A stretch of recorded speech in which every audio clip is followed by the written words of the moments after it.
Has anyone ever told you the hard truth about life after 80? Stepping into your 80s brings a quiet transformation that most people never mention. Not the surface-level changes like birthday celebrations or slower mornings, but the deeper, more subtle shifts. It's a time marked by wisdom, but also by loss, by presence, and by distance, deep peace, and at times deep loneliness. And if you're not ready for these quiet changes, they can sneak up on you, leaving you asking, why didn't someone say something? In this video, we're diving into 5 honest truths about life after 80, not to scare or discourage you, but to offer clarity. Because once you understand what's ahead, you don't have to be caught off guard. You can face it with preparation and strength, instead of confusion or sadness. We'll talk about shrinking social circles, bodies that don't recover like they used to, the creeping need for help, the quiet way society starts to overlook you, and that strange ache that shows up when old regrets collide with too much time and not enough purpose. Stick around to the end. Some of this might be tough to hear, but it also opens the door to something empowering: acceptance, resilience, and the ability to shape your final chapter with dignity that only you get to define. Let's talk about what truly changes after 80 and how to walk into it with clear eyes, steady hands, and your head held high. Number 1, a social circle that quietly disappears. One of the first truths that lands after 80 isn't physical, it's relational. The people who once filled your world begin to slip away, and often without warning. Friends pass on, neighbors move, siblings grow quiet. Even those you once spoke to weekly start drifting into the background. It's not anyone's fault, it's just time. But it leaves a space that can feel unexpectedly empty, no matter how strong or self-reliant you are. One morning, you realize the phone doesn't ring as often. The invites slow down, family visits feel shorter, more rushed. The love is still there, but people are distracted, busy, dealing with their own lives and their own aging. And the everyday moments, the chats, the laughter, the small talk that made life feel full, start to fade. No one talks about this when you're in your 60s or even 70s. Back then, most people were still around. Life was moving, checking in. But after 80, something changes. You start to outlive people. You start to outgrow the pace of everyday conversations. And this shift doesn't come with an announcement. It's slow and quiet. I knew a man named Walter, 84, who visited the same coffee shop every day. It used to be full of friends who knew his order, his laugh, his stories. Over the years, those faces vanished. Some passed, some moved away, some simply stopped coming. One day he said, "It's strange walking into a place where everyone once knew you, and now you're just the guy in the corner booth." That kind of loneliness doesn't always cry out. It doesn't always involve tears or dramatic sadness. Sometimes it's just the silence after dinner, the too quiet walk, the shrinking list of people who truly know you. But recognizing this truth gives you back some power. You can still open new doors even if others have closed. You can reach out, join a group, schedule lunch, make that call, write that letter. Because after 80, connection doesn't find you the way it used to. You have to go find it, and that takes guts. But if you've made it this far, you already have that courage. Number 2, a body that stops bouncing back. By the time you reach your 80s, your body doesn't whisper anymore, it speaks loud and clear. Those little aches and pains that used to come and go, now they hang around longer. That tired feeling that once passed with a nap, it can stretch into the next day. And this is the truth that catches many people off guard. After 80, even small health problems can change your life overnight. You might wake up feeling completely fine, go about your usual routine, and by evening, something feels off. Maybe a little dizziness, a nagging cough, or a leg that suddenly aches. What once might have faded with rest now turns into doctor visits, scans, or even hospital stays. A simple symptom can lead to serious conversations, monitoring, imaging, possible admission. The tough part isn't always the pain itself, it's how unpredictable everything becomes. You can eat well, move gently, get good sleep, and still feel like your body is doing its own thing, making decisions without asking you. The bounce back isn't what it used to be. You didn't sign up for this. One small misstep on the stairs now means weeks of recovery. A mild stomach bug can drain you for days, and even when the worst is over, things don't always return to how they were. Your balance might be a bit off. Your breathing might take more effort. The truth is, the bounce back fades. I remember meeting a woman named Gloria, age 81. She was sharp, independent, proud of staying active. She loved her garden, her walks, her book club. But one afternoon, while trimming a rose bush, she fell. It wasn't a serious injury, but the aftermath changed everything. It wasn't the fall, she told me, it was what came after. Weeks of rest turned into months of reduced strength. Her confidence took a hit. I thought I was taking a break, she said, but my body treated it like a full stop. That's the part nobody tells you. At 80, rest doesn't always heal the way it used to. Sometimes it leads to decline. And even when you're careful, your body might choose to slow down anyway. That's when you realize you're no longer bouncing back. You're adapting forward. But here's where the strength comes in. Once you understand this, you begin to honor your energy differently. You pace yourself, not out of fear, but out of deep respect for everything your body has carried you through. Health stops being a guarantee and becomes a sacred practice. And even if the bounce is gone, your footing can become steadier. You walk slower, yes, but more aware. You rest longer, but with purpose. And you start to see something powerful. Even a slower body can carry an unshakable spirit. If you're still watching and this message resonates with you, please comment number 2 below to let me know you're here. And if you haven't already, hit subscribe and turn on the bell so you don't miss future videos. Your support helps us keep creating meaningful content for you. Now, let's move forward to number 3, a growing need for help. No matter how fiercely independent you've been, one of the hardest realities to face after 80 is this. You start needing help with things you once did effortlessly. It doesn't happen all at once. It creeps in quietly. You start skipping the top shelf, gripping the handrail a bit tighter, hesitating to drive when the weather turns.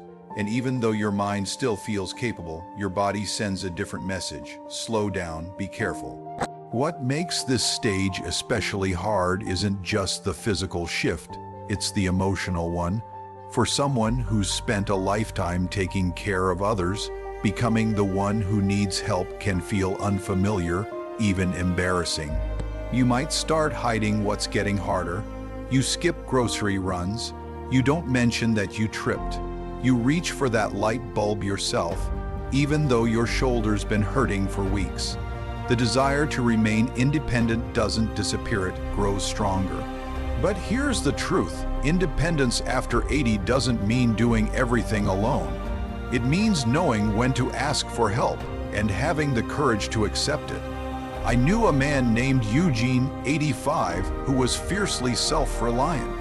He'd survived war, raised 4 kids, and built his backyard shed with nothing but scrap wood and sheer will.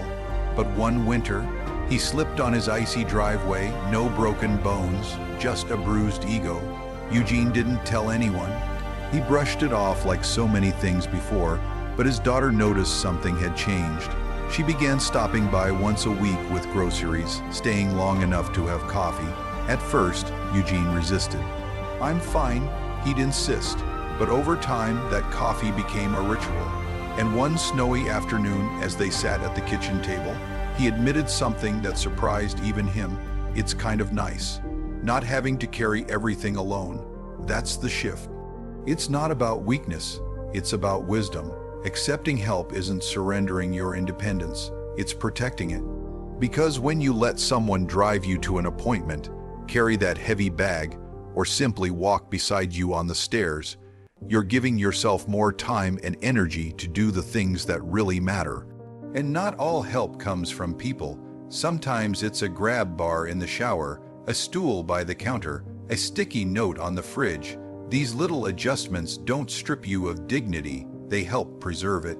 After 80, one of the bravest things you can say is, "I could use a hand," because real strength isn't just in doing everything alone, it's in choosing safety over pride, peace over strain, connection over isolation.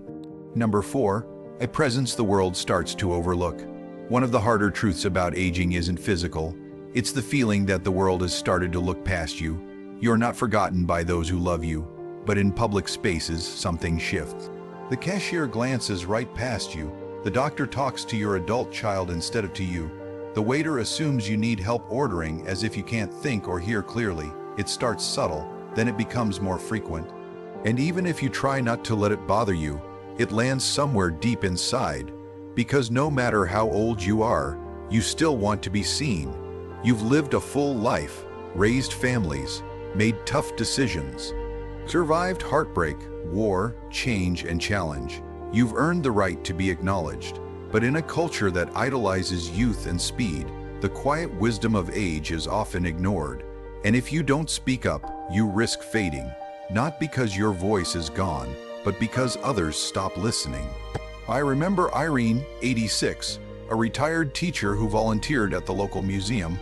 One afternoon, a visitor asked a question she could have answered better than anyone. She'd lived through that exact chapter of history. But the question went to someone else. When I asked how she felt, she smiled and said, "I'm used to it." But I saw it, that flicker of sadness, the kind that comes from being seen as background, not as a beacon. But you are not background, you are not done. You are a living library, a witness to time, a soul that still burns with insight. So what do? You keep speaking, you ask the questions, you share your stories, even if no one asks. You vote, you raise your hand, you claim your space, even if your hands shake.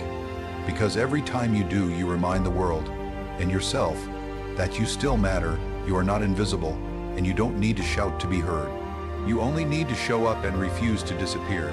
If you're still watching, please comment number 4 below to let me know you're here. And if you haven't subscribed yet, take a moment to do so and turn on the bell.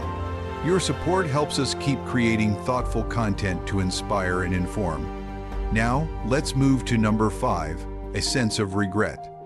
As the days grow quieter and the calendar less full, something unexpected begins to fill the space: reflection. Memories, what ifs, it can be beautiful, but it can also be heavy, can turn into something heavy, not the loud, dramatic kind, the quiet kind, the "I wish I'd spent more time with them" kind, the "why didn't I take that chance when I had it" kind, the kind that creeps in during the still moments, when you finally have the time, but not always the energy or freedom, to do the things you once postponed. This isn't something people talk about much. We talk about the wisdom of aging, the freedom of retirement, the joy of grandchildren, and all of that is real. But so is the silent question that floats through many quiet rooms: what now? If you've spent your life working, giving, raising, serving, and then it all stops, it can feel like your purpose stopped with it. I once met a man named Stanley, 88 years old. He had been a teacher for over 40 years, and when he retired, he felt proud, but also strangely hollow. "No one needs me anymore," he told me, but that wasn't true. He just hadn't yet found a new way to be needed, because purpose doesn't retire, it just changes shape. Maybe you don't build houses anymore, but you build confidence in your great-grandkids with your stories. Maybe you don't lead meetings, but you lead with presence when someone is grieving. Maybe you don't solve big problems, but you solve loneliness with a smile to your neighbor. The danger of regret isn't that you made mistakes. We all have. It's sitting in those mistakes too long without turning them into meaning. But when you redefine purpose not as productivity, but as presence, you begin to see clearly. You still have so much to give, not just to others, but to yourself. Because the most important work you do after 80 may not be for legacy or applause. It may be this: waking up with kindness in your heart, curiosity in your eyes, and enough courage to ask, "How can I bring light today, even just a little?" That's not regret. That's redemption, and it's never too late to find it. Final thoughts: reaching your 80s is no small thing. It's a landmark, built on decades of love, loss, effort, change, and resilience. But with that strength come new challenges. Some subtle, some impossible to ignore, and facing them doesn't make you weak. It makes you honest. It means you've lived long enough to see life for what it truly is, unpredictable, sometimes unfair, but always worth showing up for. So which of these 5 realities struck you the most? Was it the silence that comes when your social world begins to shrink? The frustration of a body that no longer bounces back like it used to? The discomfort of needing help after a lifetime of being the helper? The feeling of invisibility as the world rushes past? Or the quiet ache of regret when purpose feels unclear? Whatever it was, I hope you felt seen.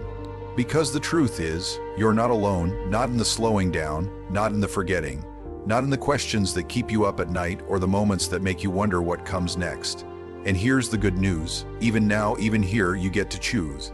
You can choose connection. You can choose rest. You can choose to ask for help. You can choose to speak louder when someone overlooks you, and softer when someone needs your grace. You can choose to forgive yourself for what didn't happen, and honor yourself for what did. This chapter of life is not the end. It's the deep part of the story, the part where every word carries weight, where small gestures mean more than grand ones ever did, where your presence, your patience, your perspective, these become your power. Thank you for joining us today. We'd love to hear from you. Share one thing you learned and how you plan to use it in your life. Your voice matters more than you know. If you enjoyed this video, please like, subscribe, and share. Your support helps us continue creating content to inform and inspire. Thanks for watching, and we'll see you in the next one.